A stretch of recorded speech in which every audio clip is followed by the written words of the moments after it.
Praise the Lord. Hallelujah. மத்தேயு 24ஆம் அதிகாரம் 13ஆம் வசனத்தை எடுத்துக்கொண்டு தியானிக்க போகிறோம். மத்தேயு 24:13.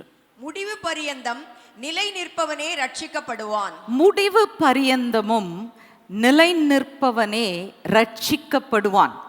ஒரு வேதத்தினுடைய ஒரு சிறிய வாக்கியத்திற்குள் மிக பெரிய அர்த்தங்கள் அடங்கி இருக்கக்கூடியது மிகவும் ஆச்சரியமான ஒரு காரியமாக இருக்கிறது. முக்கியமாக ஒரு சீரீஸை முடிச்சிட்டோம், சரி இன்னொரு சீரீஸ் எடுக்கலாம் அப்படின்னு சொல்லும் பொழுது ஆண்டவர் அதிகமாய் தம்முடைய வருகையை குறித்து, அந்த வருகையை நம்முடைய ஃபோக்கஸை விட்டு நம்ம எடுக்காதபடிக்கு மறுபடியும் நம்முடைய கவனத்தை அவருடைய வருகையின் பக்கமாக திருப்புகிறதைத்தான் என்னால் உணர முடிகிறது. இந்த பகுதியில் நம்ம வாசிக்கும் பொழுது மத்தேயு 24ஆம் அதிகாரம் எதை குறித்து சொல்லுகிறது என்று நீங்கள் கேட்பீர்கள் என்றால், அது முழுக்க இயேசு கிறிஸ்துவனுடைய வருகைக்கான அடையாளங்களை குறித்து அவரே தம் சீஷர்களோடு பகிர்ந்து கொண்டதை குறித்து சொல்லுகிறது. எனவே இந்த இடத்துல நாம் பார்க்கும் பொழுது பலவிதமான அடையாளங்களை குறித்து பேசிக்கொண்டு வருகிறார். அப்படி பேசிக்கொண்டு வரும் பொழுது உபத்திரவங்கள், அக்கிரமம் எல்லாம், கள்ள தீர்க்க தரிசனம், கள்ள போதகம் எல்லாம் எழும்பும். இதிலே முடிவு பரியந்தம் வரைக்கும் நிலைத்திருப்பவன் ரட்சிக்கப்படுவான் என்று சொல்லி இயேசு கிறிஸ்து அங்கே சொல்லுகிறதை நாம் பார்க்கிறோம். இப்போ இன்றைக்கு நம்ம வாழ்கிற காலத்தில் நம்ம அதிகமாக கேட்கக்கூடிய ஒரு வாக்கியம் என்ன என்று சொல்வீர்கள் என்றால், ஒன்ஸ் சேவ்டு ஆல்வேஸ் சேவ்டு. ஒரு முறை ரட்சிக்கப்பட்டு விட்டால் எப்பொழுதும் ரட்சிப்பு தான். ரட்சிப்பை இழக்கவே முடியாது. நம்ம எப்படியும் பரலோகத்துக்கு போயிடுவோம். நாம் செய்கிற காரியம் இல்லை, அதனால் பாவம் செஞ்சாலும் சரி, தவறு செஞ்சாலும் சரி, என்ன குறைவு இருந்தாலும் சரி, எப்படியும் நாங்கள் பரலோகம் சென்று விடுவோம் என்று போதிக்கக்கூடிய அநேக போதகர்கள் எழும்பும் காலத்திலே நாம் வாழ்ந்து கொண்டிருக்கிறோம். பிரியமானவர்களே, மத்தேயு 24:13 மிக தெளிவாக சொல்லுகிறது, முடிவு பரியந்தம் நிலைத்திருப்பவனே ரட்சிக்கப்படுவான். இதை எடுத்து வாசித்த பொழுது இந்த வசனத்தை அந்த ஒன்ஸ் சேவ்டு ஆல்வேஸ் சேவ்டுக்கு அகேன்ஸ்டாக யூஸ் பண்ணுறாங்கன்றதுக்காக வேண்டி நிறைய பேர் எப்படி எழுதுறாங்கன்னா, இது இயேசு கிறிஸ்து உபத்திரவத்தை பற்றி தான் சொன்னார், இது ரட்சிப்பை குறித்து சொல்லலை அப்படின்னு சொன்னார் அப்படின்னு எழுதுறாங்க. ஆனால் நல்லா கவனிங்க பிரியமானவர்களே, உபத்திரவத்தை பிசாசானவன் கொண்டு வருவதற்கு காரணம் என்ன? அந்த உபத்திரவங்கள் உங்களை கிறிஸ்துவை விட்டு பிரிக்க வேண்டும் என்பதற்காகத்தான் அதை கொடுக்கிறான். ஆனால் ஆண்டவர் சொல்றாரு, இந்த உபத்திரவங்களின் வழியாயும் நிலை நிற்பவன் தான் முடிவிலே ரட்சிக்கப்பட முடியும்.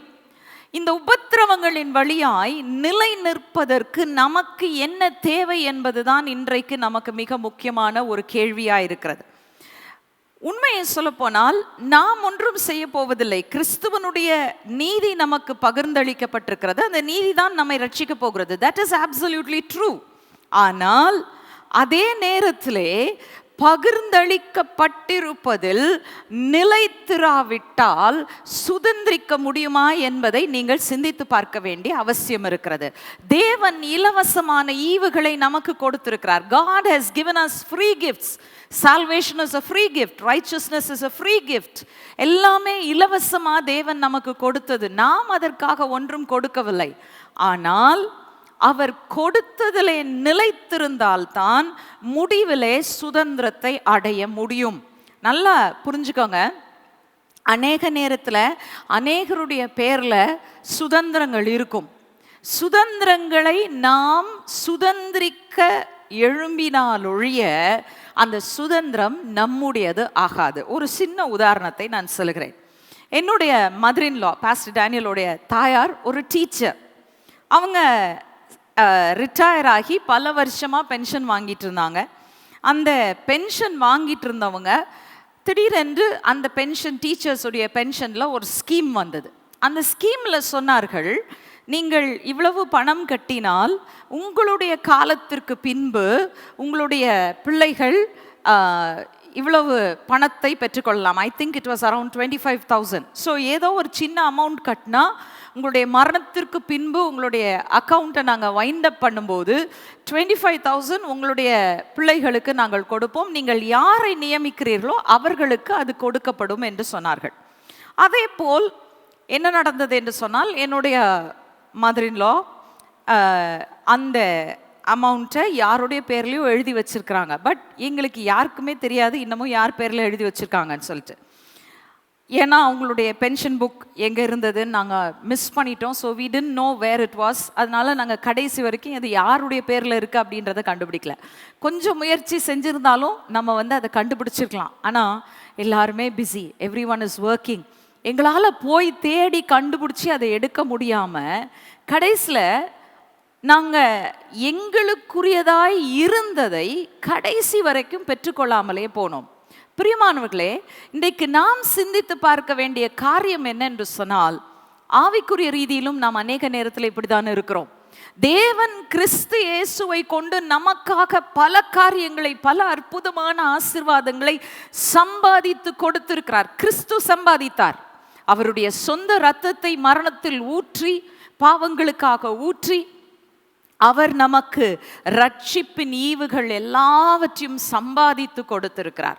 நாம் அதை இலவசமாய் பெற்றிருக்கிறோம். ஆகையால் சில நேரத்தில் அதனுடைய விலை மதிப்பை புரிந்து கொள்ளாமல், அதற்கு ஏற்றவாறு நாம் நடக்காமல், அதில் நிலை நிற்காமல் போய்விடுகிறோம். ஆகையால் முடிவில் அநேக நேரத்தில் நம்ம டிஸப்பாயிண்டடாக மாறக்கூடிய வாய்ப்பு இருக்கும். ஆகவே இன்றைக்கு நம்முடைய வாழ்க்கையை சோதித்து பார்ப்போமாக. ஏனென்றால் உலகத்தில் பணம் வரும், பணம் போகும். நாங்கள் பணத்தை சுதந்திரிக்காவிட்டாலும் கஷ்டப்பட்டு சம்பாதித்து கொள்ளலாம். ஆனால் நித்திய ஜீவனை பொறுத்த வரையிலும், பரலோக வாழ்க்கையை பொறுத்த வரையிலும், you cannot do anything more after the Lord Jesus Christ has come back. இயேசு கிறிஸ்து இந்த பூமிக்கு திரும்பி வந்து விட்டார். ஆனால் அதற்கு மேல் நீங்கள் ஒன்றும் செய்து அந்த சுதந்திரத்தை பெற்றுக்கொள்ள முடியாது. 10 கன்னிகைகளுடைய சம்பவத்தை நினைத்து பாருங்கள். 5 பேர் ஆயத்தமாக இருந்தார்கள், உள்ளே பிரவேசித்தார்கள், கதவு மூடப்பட்டது. மற்ற 5 போய் தேவையானதை பெற்றுக்கொண்டு வந்தாலும் அவர்கள் உள்ளே அனுமதிக்கப்படவில்லை என்பதை மறந்து போகாதீர்கள். பிரியமானவர்களே, இன்றைக்கு நாம் வாழ்கிற வாழ்க்கை எப்படிப்பட்டது என்பதை நாம் சிந்தித்து பார்க்க வேண்டியவர்களாக இருக்கிறோம். வேதம் தெளிவாக சொல்லுகிறது, நிலைத்திருங்கள். ஏனென்றால் நிலைத்திருப்பவன், முடிவு பரியந்தம் நிலைத்திருப்பவனே ரட்சிக்கப்படுவான் என்று சொல்லி அங்கே சொல்லப்பட்டிருக்கிறதை நாம் பார்க்கிறோம். ஸோ இன்றைக்கு அநேக பாடுகள், உபத்திரவங்கள் நமக்கு வருகின்றன. இவை எல்லாவற்றின் வழியாகவும் நாம் சில காரியங்களிலே நிலை நிற்க வேண்டும். ஏன்? நாம் நிலை நின்றால்தான் ரட்சிக்கப்படுவோம். இன்னொன்று வேதம் தெளிவாக நமக்கு சொல்லுகிறது, அதிசீக்கிரத்தில் நீங்கும் இந்த லேசான உபத்திரவம் நமக்கு நித்திய கன மகிமையை கொண்டு வர போகிறதாம்.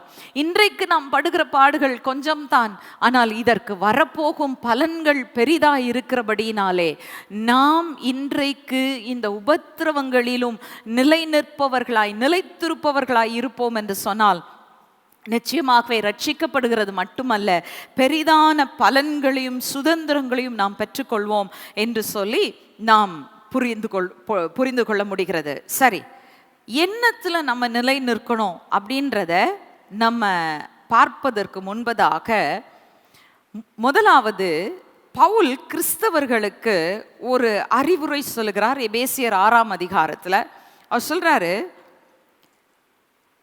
தேவனுடைய சர்வாயுத வர்க்கத்தை தரித்து கொள்ளுங்க. எதற்காக? எபேசியர் 6ஆம் அதிகாரம் 13ஆம் வசனம் வாசிக்கலாம்.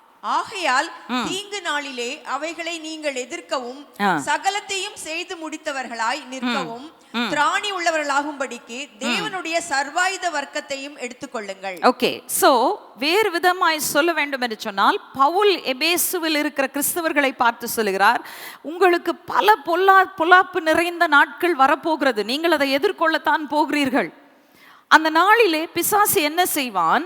பல உபத்திரவங்கள், பாடுகள், போராட்டங்கள், சோர்வுகள், கேள்விகள், குறைவுகள், சந்தேகங்கள், இது எல்லாவற்றையும் கொண்டு வந்து எப்படியாகிலும் நீங்கள் கிறிஸ்துவின் பேரில் வைத்திருக்கிற அந்த நம்பிக்கையிலிருந்து நீங்க என்ன செய்யணும்? விழுந்து போகணும் என்று சொல்லி அவன் முயற்சி செய்வான். அவன் அப்படிப்பட்ட முயற்சியை மேற்கொள்ளக்கூடியவனாயிருக்கிறபடினால் நீங்கள் பெற்றிருக்கிற ரட்சிப்பை எப்படியாகிலும் உங்கள் கையிலிருந்து பறித்து போட வேண்டும் என்று அவன் தீர்மானித்திருக்கிறபடியினால், பிரியமான சகோதரர்களே, என்ன செய்யுங்க? சர்வ ஆயுத வர்க்கத்தை தரித்து கொள்ளுங்கள். ஏன்? இந்த சர்வ ஆயுத வர்க்கத்தை தரித்து கொள்ளுகிறவன் தான் பொல்லாங்கு தீங்கு வருகிற நாளிலே அதற்கு எதிர்த்து நின்று எல்லாவற்றையும் செய்து முடித்தவனாய் கடைசி பரியந்தமும் நிலை நிற்க முடியும் என்று சொல்லி அவர் சொல்லுகிறதை நாம் பார்க்கிறோம். பிரியமானவர்களே, ஒன்று மட்டும் ஞாபகம் வச்சுக்கோங்க, நம்ம நின்றா போதாது, தேவன் நமக்காக வைத்திருக்கும் யாவற்றையும் செய்து முடித்தவர்களாய் நாம் நிற்க வேண்டும். இயேசு கிறிஸ்து கல்வாரி சிலுவையிலே இட் இஸ் ஃபினிஷ்ட், முடிந்தது என்று சொல்லும் பொழுது ஏதோ தோல்வியுற்று முடிந்தது என்று சொன்னார் என்று நினைக்காதீங்க. அது ஒரு வெற்றி குரல். அவர் சொல்லுகிறார், பிதாவே, எனக்காக நீர் நியமித்த யாவற்றையும் நான் செய்து முடித்தேன். I have done everything that you have called me to do. உலகத்தின் பாவம் என் மேல் வைக்கப்பட்டு விட்டாயிற்று. இதோ மரணம் அடைய போகிறேன், சிலுவையில் அறையப்பட்டிருக்கிறேன். நீர் எனக்காக நியமித்த யாவற்றையும் செய்தேன் என்று சொல்லி இயேசு கிறிஸ்து சொல்லுகிறதை நாம் பார்க்கிறோம். உங்களுக்காக எனக்காக தேவன் இந்த பூமியிலே ரட்சிப்பை கொடுத்த நாளிலே ஒரு காரியத்தை நியமித்து வைத்திருக்கிறார். நீங்களும் நானும் இந்த பூமியிலே வாழ்வதற்கு ஒரு காரணம் உண்டு. அந்த நோக்கத்தை தேவன் அறிவார். God knows why he has sent you and me to this earth. எந்த மனிதனும் பூமிக்கு காரணம் இல்லாமல் வருவதில்லை. பிரியமானவர்களே, கிறிஸ்துவை அறியாதவன் தான் தன் வாழ்வின் நோக்கம் என்ன என்பதை அறியாமல் வாழ்கிறான். ஆனால் நீங்களும் நானுமோ கிறிஸ்து இயேசுவுக்குள் நிலை நிற்பதற்கும் அவர் நமக்காக வைத்திருக்கிற யாவற்றையும் செய்து முடித்தவர்களாய் வெற்றியோடு கூட நிலை நிற்கவும் அழைக்கப்பட்டவர்களாய் இருக்கிறோம். ஆகவே நல்லா ஞாபகம் வச்சுக்கோங்க, பவுல் சொல்றாரு, சர்வாயுத வர்க்கத்தை எடுத்துக்கொள்ளுங்க, அப்போதான் தீங்கு நாளில் நீங்கள் எதிர்த்து நிற்க முடியும். எல்லாவற்றையும் செய்து முடித்த பின்பு நீங்கள் நிலை நிற்கிறவர்களாய் காணப்படும் போது நிச்சயமாகவே தேவன் அவருடைய பலன்களை உங்களுக்கு தருவார் என்று சொல்லி இங்கே சொல்லப்பட்டிருக்கிறதை நாம் பார்க்கிறோம். தயவு செய்து இன்றைக்கு நான் ஆரம்பிக்கும் இந்த செய்தி தொடரை கவனமாய் கேளுங்கள். ஏனென்றால் நீங்கள் ரட்சிக்கப்பட்டுட்டீங்க, இயேசு எனக்குள் இருக்கிறார் என்று சொன்னால் போதாது. அவர் கொடுத்திருப்பவைகளிலே நிலைத்திராதவன் முடிவிலே ரட்சிப்பை அடைய முடியாது. வேதம் தெளிவா சொல்லுது, முடிவு பரியந்தம் நிலை நிற்பவன் ரட்சிக்கப்படுவான். அதை நீங்க அப்படியே ஆப்போசிட்டா மாத்தி போட்டு சொல்லி பாருங்க. முடிவு பரியந்தம் நிலை நிற்காதவன் ரட்சிக்கப்பட மாட்டான். If you do not stand until the end, நீங்கள் முடிவு பரியந்தமும் தேவன் கொடுத்திருப்பவைகளில் நிலைத்திராவிட்டால் நீங்கள் ரட்சிக்கப்பட முடியாது. ஒரு காரியத்தை நான் உங்களுக்கு சொல்றேன், நல்லா கவனிச்சுக்கோங்க. இஸ்ரவேல் ஜனங்கள் உடன்படிக்கையின் ஜனங்கள். நாம் யார்? நாமும் உடன்படிக்கையின் ஜனங்கள் தான். இஸ்ரவேல் ஜனங்களுக்காக தேவன் பலத்த அற்புதங்களையும் ஓங்கிய புயத்தை கொண்டு யுத்தம் செய்தும் அவர்களை எகிப்தின் அடிமைத்தனத்திலிருந்து வெளியே கொண்டு வந்தார். உங்களுக்கு தெரியும் நீங்க எப்படி ரட்சிக்கப்பட்டீங்க, என்ன காரியத்தை செய்து அல்லது எப்படி ஆண்டவர் உங்களை கொண்டு வந்து ரட்சிப்புக்குள்ள கொண்டாந்தாருன்றது உங்களுக்கு நிச்சயமாவே தெரியும். நிச்சயமாவே கர்த்தர் எகிப்திலிருந்து உங்களை விடுவிப்பதற்கு பலத்த கரத்தையும் ஓங்கிய புயத்தையும் அவர் நிச்சயமா வெளிப்படுத்தியிருப்பார். ஏன்னா உலகம் உங்களை லேஸ்ல விடாது. நீங்க இயேசுவை தெரிந்து கொள்ளல, இயேசு உங்களை தெரிந்தெடுத்திருக்கிறார். It is Jesus, it is God who chose you for himself. அப்போ எகிப்திலிருந்து பலத்த அற்புதங்களினாலே வெளியே கொண்டு வரப்பட்டாங்க. வெளியில வந்த சந்ததியில வாக்குத்தத்தம் பண்ணப்பட்ட தேசத்தை நோக்கி நடை போடுறாங்க.